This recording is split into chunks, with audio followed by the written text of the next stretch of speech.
masina sy goavana eo amin'ny fiainam-pirenena ny andraikitra eo ampisoana fiasan'ny fahasalamana misoroka fitsambo miaro ny ampiarana aminy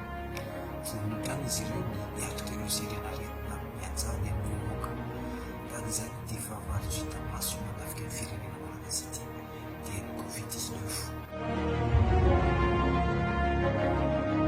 Fitiliana tanterahantsika eto mpiasan'ny fahasalamana izay manatrika dia ahitana ny préleveur izany hoe ireo manao ny test mivantana izany dia 9 menada mpianatra interne au niveau ny faculté de médecine dia ny manao ny lecture ny valin'ny test zany dia ny médecin biologiste ahitana 10 menada. Tanjon'ny ministère-ny fahasalamana-baoaka amin'izao fitiliana izao izay rano amin'ny fitoram-panjakana foibe moa zany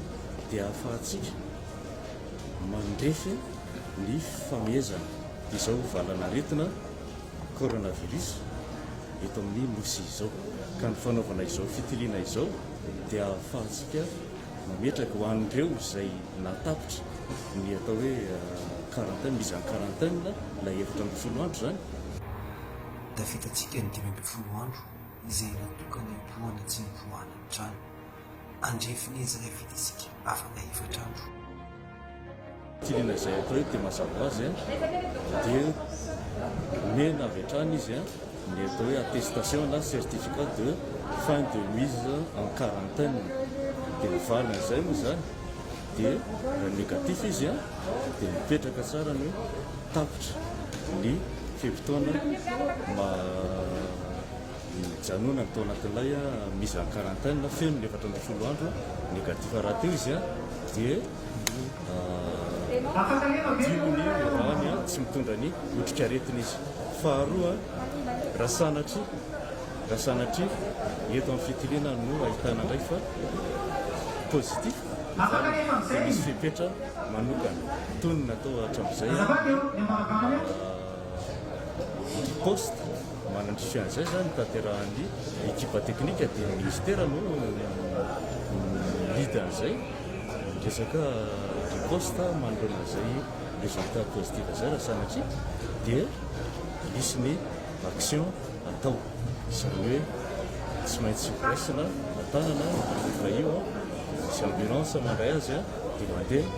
isolena izy dia mandeha amin'ilay etape manaraka indray no tsapona ilay marasy didina anazy tsy ilena izao ny en contact rehetrarehetra mba ahafahana manao haingana dia haingana mifehy ilay fiparian'ilay aretina miseho amin'io ilay fihezantsika manaraka hatrano ny toromarika izay apetraka ny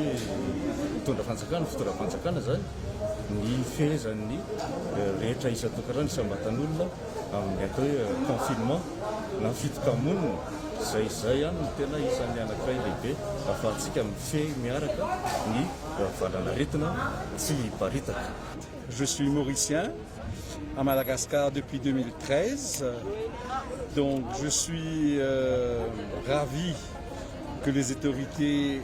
aient décidé ce dépistage massif.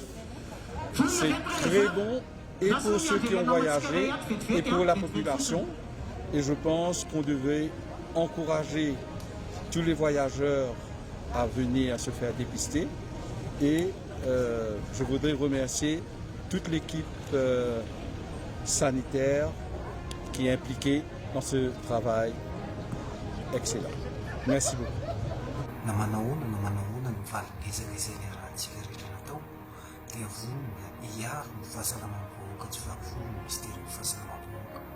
Vonona amin'ny eritsaina amin'ny herim-batana na ara-pitovana indrindra fa ny ara-olona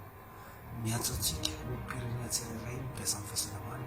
mba hanaraka ireo fepetra rehetra apetraka amin'ny fitondram-panjakana mba ahafahana mandresy aingana ity aretina matavy ny firenena eran-tany ity.